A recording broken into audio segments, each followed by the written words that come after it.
Monsieur, vous avez entendu ce que je vous écrivis avant-hier de la blessure de l'amiral, Protestant, et comme j'étais apprêt pour faire tout ce qui m'était possible pour la vérification du fait et châtiment des coupables, à quoi il ne s'est rien oublié. mensonge, Depuis, il est advenu que ceux de la maison de Guise catholique, et les autres seigneurs et gentilshommes qui les adhèrent catholique, et n'ont pas petite part en cette ville, comme chacun sait, se sont si fort émus cette nuit passée que, entre les uns et les autres, s'est passée une grande et lamentable sédition.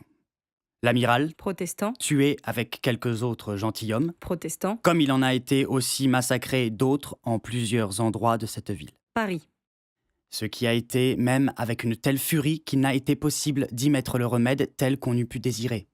Ayant eu assez à faire à employer mes gardes pour me tenir plus fort en ce château du Louvre, pour après faire donner ordre par toute la ville en l'apaisement de la sédition qui est à cette heure amortie. Grâce à Dieu. infâme mensonge. Charles, en signant ces lettres, présidait à la continuation des massacres. L'ordre de les faire cesser ne fut donné que le troisième jour. Étant advenu pour la querelle particulière qui est de longtemps entre ces deux maisons, de laquelle ayant toujours prévu qu'il succéderait quelque mauvais effet, j'avais fait ci-devant tout ce qui m'était possible pour l'apaiser, Infâme mensonge, ainsi que chacun sait. infâme mensonge.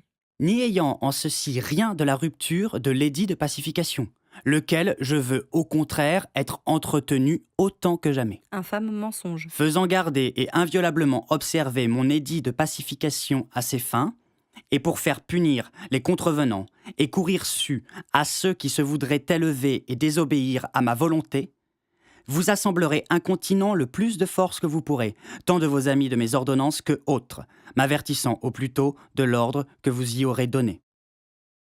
Priant le Créateur vous avoir, monsieur, en sa sainte et digne garde. Écrit à Paris, le 24e jour d'août 1572. Signé Charles. Monsieur, vous croirez le présent porteur de ce que je lui ai donné charge de vous dire. Ce que Charles lui a donné charge de dire, c'est de faire continuer le massacre.